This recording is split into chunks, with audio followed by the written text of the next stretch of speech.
So I've been playing Ed for about a week now. I feel like I've got a decent understanding of what all of his moves do and what they're designed for. I feel like I know how most of his kit works now. So I figured it's time to do my usual quick guide on common Ed things that you need to know to fight against this character. How to counter Ed. Because he's the kind of character that's so weird that I think within like a month from now, there's going to be very few people still playing Ed. Once the initial excitement wears off, you're not going to see many Eds in ranked, and that means that you're very likely to get opened up by things that you don't really know very well. You don't want to be caught out by knowledge check, so I'm going to run through a few things about Ed that I think you should probably know. I guess if we start with normals, just some things to know about Ed right off the bat. Ed does not have almost any ways of giving himself plus frames, just in terms of normals at least. So the only normal that Ed has that you actually need to respect with plus frames is this, stand heavy kick. And this normal here cannot hit crouching characters. Yeah, so generally speaking, even if you don't learn Ed's frame data in a huge amount of detail, as long as the normal has not been enhanced by a drive rush, and it's not stand heavy kick, this thing, you can probably take your turn afterwards. The other thing to know about his normals is that he has no overhead. This is a big thing that people have been talking about all week, and it does seem like it could be a weakness of the character overall. So you don't need to worry too much about like looking out for high lows. If you're down backing, you can't get opened up by anything other than a throw. He's very strike throw based. Jump light kick as an instant overhead? No. Jump light kick will not hit crouching characters in any situation outside of a fuzzy on wake up. So you never need to be worried about getting opened up by this, as long as you aren't in like a specific wake up setup. This will not hit you. The only way you can get opened up by this is if the Ed player has like a very specific fuzzy for it. This is the only way he can do an overhead. Oh yeah, another thing about Ed's normals is they have a lot of pushback. So if you're on defense against Ed, even if he does a drive rush, like a common normal that you'll see is something like this, stand medium punch. But it does a shitload of pushback. So almost nothing that Ed does out of a drive rush actually leads to a real tick throw. The main one you need to be aware of is drive rush jab. This one leaves him point blank +3. I think this is his only true tick throw. As far as I know, drive rush jab is the only way he can actually truly tick throw you off a normal. Everything else leaves him too far away and he has to risk walking up for a few frames. So you can get away with mashing sometimes, but be careful. It's not, you know, it's not guaranteed mashing, but on defense, if it's anything other than drive rush jab, you do have a bit more room to try and take your turn back. So that's the main normals to look out for in terms of their offensive capability. In neutral, he has a lot of long-range normals that he can special cancelable. So you can do stand fierce drive rush. You can do stand medium kick drive rush. You can do crouch medium punch drive rush. And this is going to be his main way of like trying to open you up, I would say. This and EX flicker. So we covered the drive rush, so I'll move on to flicker now, because flicker is another huge part of his kit that you need to understand how it works. So this is flicker.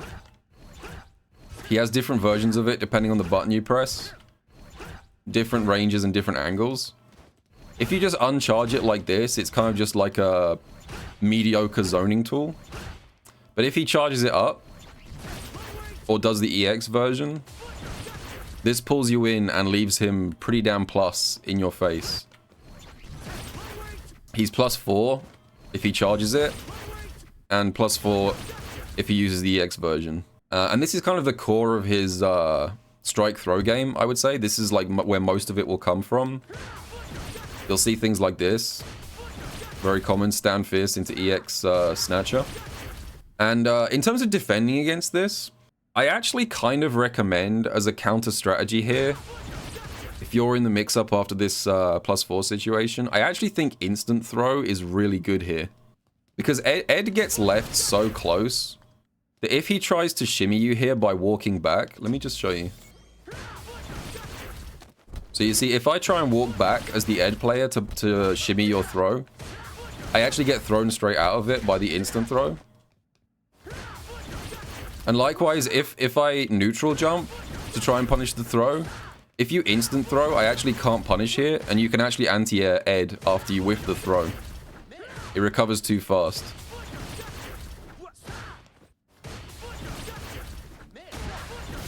The one you gotta be careful of is that one. If you start abusing this too much, the main risks here are the Ed player pressing a medium, which will counter hit you if you throw too quickly, or backdash. So he does have ways of beating an early throw tech, but he has to backdash here, which kind of makes it difficult for Ed to be threatening, I think, because if you've got a +4 situation and your only real reliable way of punishing a throw attempt is to backdash point blank while you're +4, I feel like that's a little bit weaker than you would expect. That's one thing you can do on defense. Another thing you can do here, actually, counterintuitively, is you can actually press your lights. I know that sounds weird to say, because you're -4. But the thing you have to understand about Ed is that Ed actually does not have good conversions on counter hit from his jab. His jab is kind of bad for a lot of reasons. If I catch you mashing and frame trap into a jab, he can't actually convert light to medium. The only way he can get a good conversion here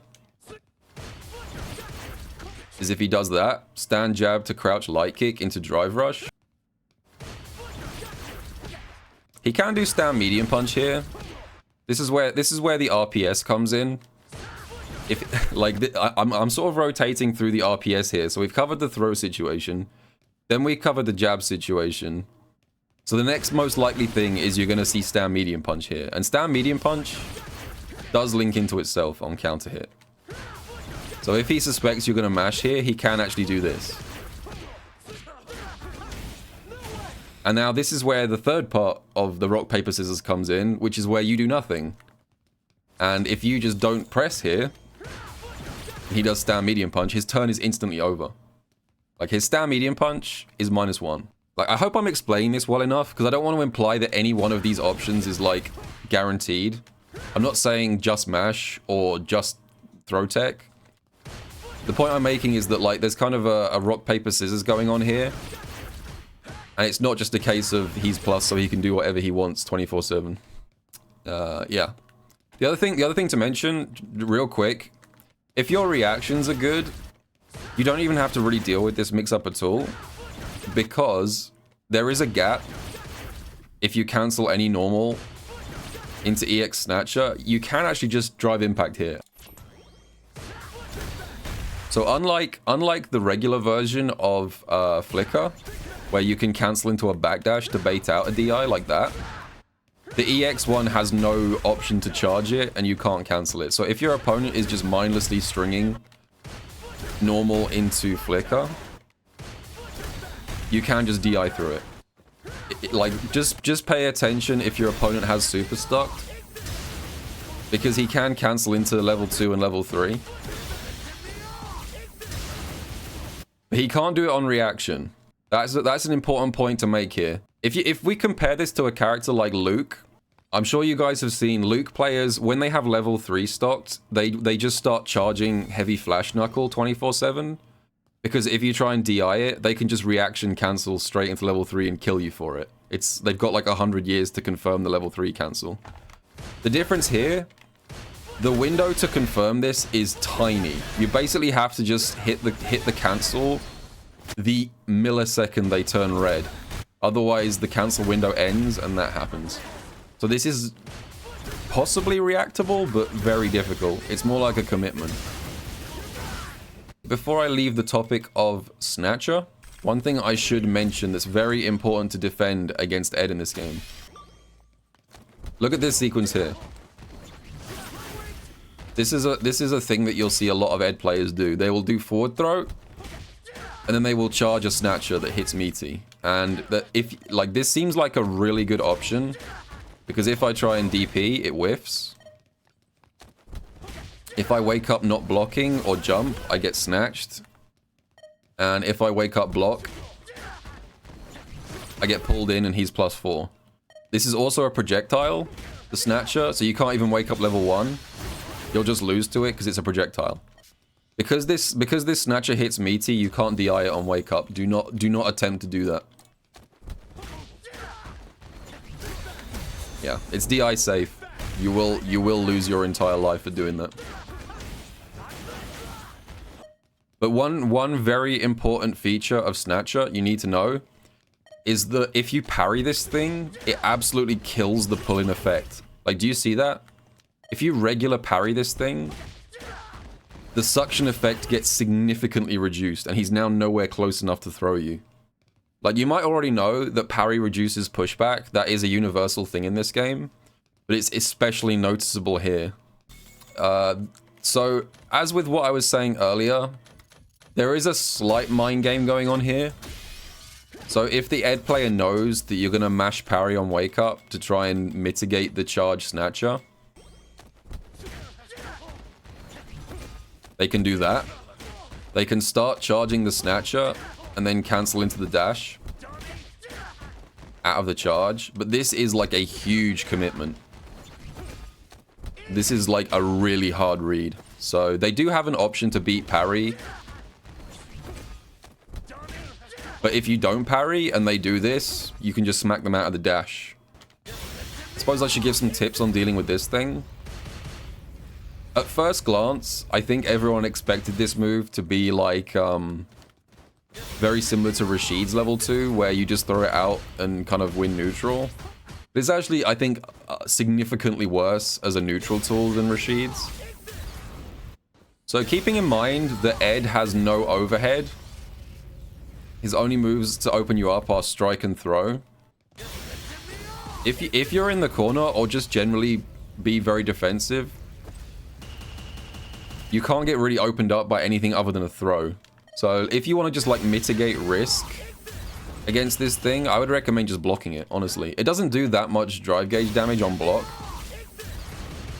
And your opponent can push themselves through it to get a couple of extra mix-ups, but that also opens up the possibility of you jumping out of the sequence. So a lot of people are getting away with this day one as like a equivalent of Rashid's. But I think it's mostly just a combo tool. I don't think it's that good as a mix-up tool. Oh, I guess I should talk about Ed's defensive options for when you're pressuring him. Ed has two main, or I guess three main reversals. He has EXDP, level 1, and level 3. And particularly EXDP and level 1, they are very slow. They are both slow enough that if you lab any kind of like a meaty jab setup, you can never get punished for it. It doesn't even have to necessarily be meaty as well. It can just be off of plus frames. Like a good example of something like this is if you block Cammy's spin knuckle, and you know she's going to jab afterwards, there's actually very little other than perfect parry Ed can do about this. Because if you try an EXDP, she can just block in time. And you also can't level 1 here, because it's too slow. So he does have invincible reversals to look out for, but they are all very slow and not very reliable at intercepting lights. This is particularly an issue for certain characters with looping meaty lights. DJ is a good example. Yeah. So it might be kind of scary to pressure Ed because you're thinking to yourself, this guy has a ton of invincible reversals. He could EXDP me or he could super me. You actually don't really have to respect it if you've got a character that can do good lights. So for example, this sequence here, DJ doing forward throw in the corner into dash into meaty drive rush jab. This is pretty much completely guaranteed safe against Ed. Can he level 3 this? Hang on. No, he can't even level 3 it. His level 3 is also pretty slow. So there is literally, other than perfect parry, there is literally nothing Ed can do about meaty jabs. Is that everything? I'm just trying to run through my list of like Ed moves. I guess sometimes Ed players end strings with this. Just a frame data thing to be aware of. I've been getting away with this a lot this week. Ending strings with light blitz, quarter circle back light punch. This is -5. All versions of blitz are unsafe on block except EX. EX is the only one that's safe. Light is -5. medium is -12, and heavy is -12 as well. Don't let Ed players get away with this on block. Every character in the game can punish that. EX Fireball too. EX Fireball is safe, but it is minus. This is one of those specials that looks like it should be plus. Like, if you block this in the corner, you feel like Ed is probably like +20, but he's actually -2 here. It looks super plus, but it's not. I think that's the main things that I wanted to cover, really.